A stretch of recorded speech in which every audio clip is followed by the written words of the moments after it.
Madam, and I thank IAGE Mala Madam and Krishna Kumar sir for entrusting Father Trivedi and Baby Trivedi for probably the most controversial topics, that is in-bag morcellation and leiomyosarcoma. Thank you so much. Good afternoon, everyone. At the outset, I would like to thank IAG, Mala ma'am, Krishna Kumar sir for trusting me with probably the most controversial topic as far as myomectomy is concerned recently, that is laparoscopic in-bag morcellation, the present and the future. So we all know what started the shattering of our established practice of conventional morcellation. So we all know, I will not go into the details of this. Now, how has it impacted practices and what has been the impact of the FDA warnings? So as we all know, the FDA came out with a black box warning. What is interesting to note in this study is that before these FDA warnings, out of the people that were doing morcellation for their routine myomectomies and hysterectomies, almost 71 to 75% of these people stopped using power morcellation. And the reason cited by them were fear of legal consequences, hospital mandated rules. 55% of them actually believed that it did not lead to an improvement in patient outcomes. In fact, it caused harm. Now, what has been the impact of this warning and this scare of morcellation on our patients? Now, where we were doing easily minimal access surgery for many of these small uteruses and fibroids, people have resorted to open surgery.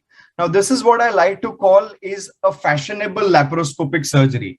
Why I say this? Because everything has been done laparoscopy, and at the end of the day, they put an 8 to 10 centimeter cut to remove the fibroid. I think truly this does not justify minimal access. Obviously, chances of umbilical incisional hernia have gone high because of the larger incisions. Now, having said that, I think in India, we have been doing morcellation left, right, and center, despite the warnings, because we are not governed by an FDA. But I don't think that's the right approach and the right policy to go about. So when you talk about the true incidence of leiomyosarcoma, we all know that it is a very rare entity.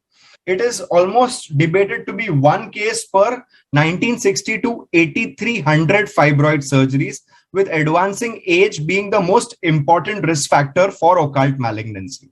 Now, I'm pretty sure this has been debated in numerous previous conferences and events and talks that, like while we are injecting vasopressin during the dissection, during the incision, fibroids lying in the peritoneal cavity, and every step that we do prior to morcellation, technically spillage has occurred. Now, there is only one step with the current technology, to be very honest, that we can actually control and contain in bag. Now, my point is, why are we debating 7 years after this controversy has erupted and finding excuses and yardsticks not to do this? I think the future, as my talk says, present and the future is probably a time wherein the entire myomectomy procedure can be done in a bag. Obviously, to substantiate what I said, almost 50% of myoma cells and spindle cells were present even prior to morcellation. So yes, I mean, in terms of preventing leiomyosarcoma, definitely I feel it might not do benefit, but I just want to ask a genuine opinion of any surgeon. If there is a badly degenerated fibroid, if there is a very large fibroid, how many of you can guarantee that not a single bit of the fibroid has gone here and there while you have done naked morcellation and you have removed every bit of it? Now, that is the root cause of parasitic fibroids and leiomyomatosis. I mean, until and unless we have proper diagnostic tools which differentiates leiomyoma from a leiomyosarcoma, let's not debate the role of the only safety measure we have, at least to prevent and to give something good. So obviously, role of MRI LDH is debatable. I mean, yesterday we saw some fantastic surgeries with various morcellation techniques, some contained, some semi-contained. Now, I'll be speaking mainly on the MorSafe bag. And what I want to show you here is, obviously the technique has been demonstrated, but this is a stomach-shaped bag. And what you saw was a plastic introducer or a plastic trocar, wherein only the mouth of the bag is introduced, and through the widened left lower port, you can introduce this bag with the mouth inside the introducer. The assistant stabilizes it, the introducer is withdrawn, and the entire bag can be drawn in. I'll not go into the technicalities because I think that was beautifully demonstrated yesterday. Now, what I want to speak about is why there is resistance, because I feel this technique has been sometimes combated with some amount of challenges in terms of specimen loading for sizes. As you saw in this film, once we placed the first fibroid, the space in the bag was almost over. So there have been challenges regarding the management of the bag inside the abdomen, regarding twisting, etc. But I think with experience in our center of nearly close to 1,600 cases, it takes a little bit of time to get used to. But when you do get used to, probably it just takes 2 minutes, like to troubleshoot any difficulty. Now, obviously, this is one limitation of this bag. This is a large uterus, and obviously after we morcellated and weighed, it turned out to be almost 2.2 kg. Now, the widest dimension of the large bag of MorSafe is just 17 centimeters.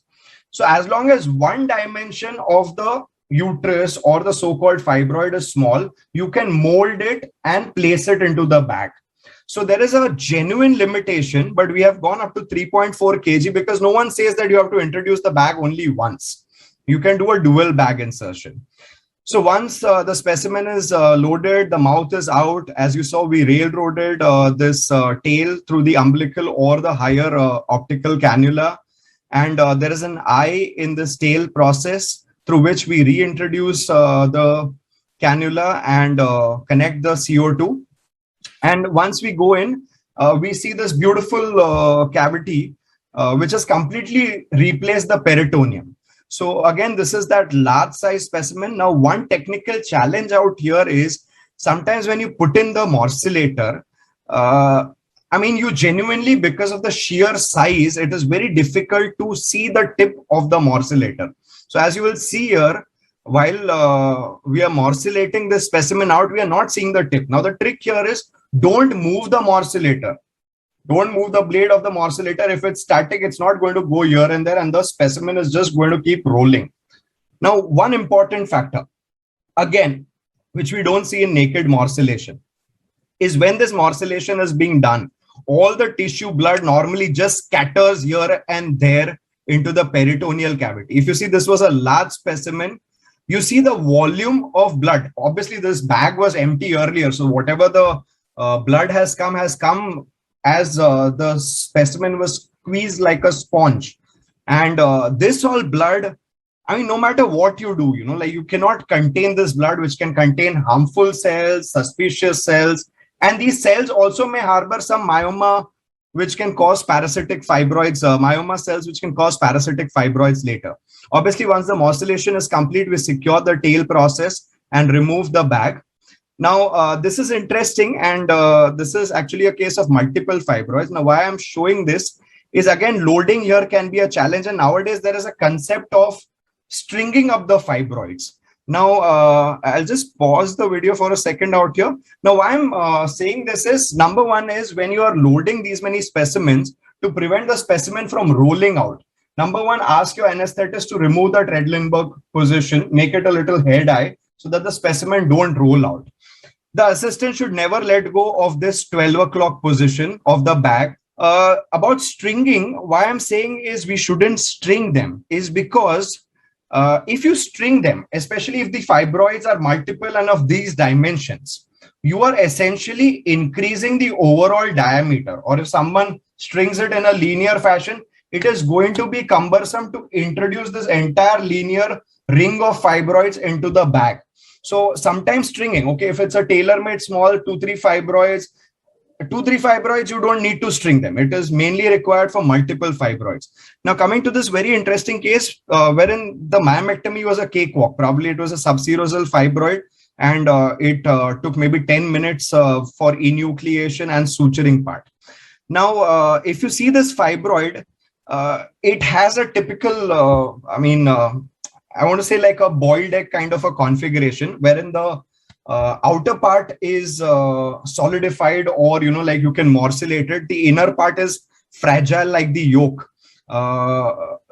I mean, some people might stop having breakfast, but it looks like scrambled egg or the egg burji appearance. Now, it is virtually impossible to morcellate this kind of a specimen. So what we had to do, we had to improvise. We actually used a suction cannula, that is an MTP suction cannula, and Oehm's forceps to remove this. Now, coming to this case, again, this is a case of hysterectomy with fibroid uterus. And if you see, while we are morcellating, it had cystic degeneration and there is fluid pouring out. Now, my point of showing you these two cases is because many a times it is debated that even before you start morcellation, the damage is already done. Now, these two cases are examples that here no damage was done while removing this uterus. No damage was done while removing that fibroid. The damage incurred when the morcellation began. And if this kind of a specimen is done without a bag, it's a nightmare. And God forbid, if it had accidental leiomyosarcoma, I think we are all screwed. I remember one eminent gynecologist saying that using a bag in myomectomy for specimen removal is like using a condom after the act. But that is why, my dear friends, it is called as unsafe sex. Stress on the word unsafe. And that is why there is emergency contraception as a fail-safe. Again, the stress on the word safe, because this is your fail-safe or a safety barrier, which will at least prevent more harm. And it is available. So if there is a bad outcome later on, and you are asked whether this was done in a contained fashion, trust me, you're going to have no answer whatsoever if this technology has been available since 2015 and you have not used it. So these were the rosy cases, okay? I mean, these were the uncomplicated ones. Many people gave up the notion and the idea of bag because of various complications, and the most important being managing the bag and twisting. Now, I have highlighted this bag with 3 colors. The green one is a twist at the mouth level, and I feel this is the easiest to correct. The yellow one is a moderate intensity, which is a tail twist, which also can be mitigated. The biggest nightmare is the one marked in red, which is a mid-axial twist. Now, I'll show you in simplified videos what I mean by these. Now, this is the mouth twist. The trick here is see the light. Now, what I mean by this is you have put in your optics through the tail, which has been railroaded. And you see there is, you cannot pass in your morcellator or a finger. Now, the trick here is rotate it clockwise or anti-clockwise till a point comes wherein you see this light of the scope coming if the tail end is not blocked. Easy. Once you see the light, put in your finger or put in your morcellator, it will be 100% in. Okay, these are simple techniques. Okay, this is not some rocket science or anything. Simple techniques how to simplify difficulties in impact. Now, the apparent tail twist, make an eye below the eye. So what I mean by this is sometimes when we put in the optics, we see this kind of a picture wherein we feel there is a twisting. But why this has happened, my dear friends? Because when you actually take or put the trocar or the cannula through the eye provided in the MorSafe bag, it has to traverse a lot of distance and also the subcutaneous fat. So sometimes what happens is the trocar doesn't pass beyond that and it seems like a twist where actually there is none. So that is why we prefer to make an opening below the eye. So that's the trick. Make an eye below the eye and this will be mitigated. Now coming to the next challenge is the actual tail twist. Now, what I mean by the actual tail twist is when you actually try to put in the optics, there will be a resistance. And this is the picture that you will get. Now, in this picture, if you see, you just cannot negotiate and you feel, oh my God, like what to do now. Don't panic.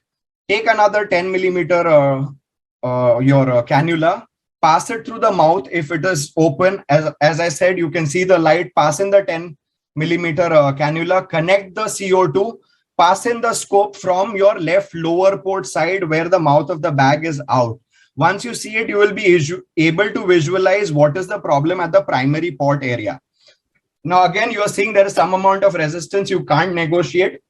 Rather than trying to force this through, what you can do is use a blunt instrument or a palpation probe. Palpation probe is just a very blunt instrument that can be passed. And you again, like the mouth, you probably just try and rotate it clockwise and anti-clockwise while giving mild push to the palpation probe. And what you will see is one moment will come wherein it will easily go in. Now coming to the next one, that is the nightmare, the mid-axial twist. Now what I mean by the mid-axial twist is when you go in, you will see a nicely inflated bag, but no fibroid or no uterus in it. So again, the same trick, can take your 10 mm cannula, put it through the mouth of the bag, connect CO2, put in the optics, and just see whether you are seeing the specimen there or not. So if there is a mid-axial twist, what you will see is that this part of the bag is also slightly inflated but smaller in volume, and you can see the specimen inside. So this is one situation, my dear friends, wherein you might have to actually consider putting the tail back inside, redocking or reloading it or re-railroading it, and sometimes you can take help of a 5 millimeter optics through the side port. Now, accidental reverse loading. This I'll just mention it very briefly. Now, what happens is, as you saw the shape of the bag, it has a lesser curvature and a greater curvature like a stomach. The lesser curvature ideally should be facing the left side if you're operating from the left side, and the greater curvature on the right. But sometimes while pulling, it gets twisted so that the lesser curvature goes on the other side. So what you're seeing out here is when you insert the optics, you feel that the specimen is inside, but the space that I'm seeing in the bag is very less and very limited. Sometimes the specimen also can roll right up to the splenic area. Now in this, if you go in a traditional direction of morcellation, you can actually perforate the bag. If you go in with the tenaculum of the morcellator, just go blindly, you will just straight away go through the bag. So here you have to actually move cephalad. And sometimes what happens is moving your own position and you go towards the thigh of the patient and actually take it out. That makes the job easier. Now, coming to the future. Now, there have been this courtesy my friend, Dr. Suyash, who is an expert V-node surgeon. There have been various routes through which this MorSafe bag or any other bag, can be introduced. Now, this obviously is after a hysterectomy.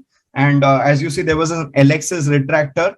And through the open vagina, the MorSafe bag has been introduced. Now, this step technically can be done even laparoscopically, and the mouth of the bag can be drawn out through the open vagina. But when I saw this technique, this is something which we had actually attempted 2 to 3 years back, but there was a lot of struggle and problem in maintaining the distension. So I really like this trick because once you have drawn out the bag, you actually put in the Alexis retractor through it. This is a traditional lateral coring technique or ribbonization, as it is said, wherein the specimen can be removed. But the next video which I'm going to share is something very similar. I'll skip the initial part wherein the bag and everything has been withdrawn and the V-node port is inserted, and actually you can morcellate the specimen. Now, this is fantastic. As you see in the inset, thanks to my friend, Dr. Suyash, we've got this wonderful clipping. And this will save, probably that 1.5 centimeter port through which a larger uterus may have to be retrieved. Obviously, in expert hands, conventional vaginal morcellation or coring techniques and everything work fantastically. But I just want to show this just to emphasize that be it any modality, okay, be it vaginal, be it lapro, be it mini lap, it has to be contained, be it manual scalpel morcellation, be it power morcellation. I think the time has come wherein we move ahead and stop debating. So in conclusion, I think the present is clear, but we are very resistant to changing our fundamental beliefs regarding this. And it's been 7 years, as I said. So problems and difficulties aren't going to solve by just staring at them for too long. We have to take a leap of faith somewhere to find the light and spark some innovative solutions to move past these problems and hurdles and look at this rainbow and take it forward. So thank you, IAGE. Thank you, Mala ma'am. Thank you, Krishna Kumar sir, for this opportunity.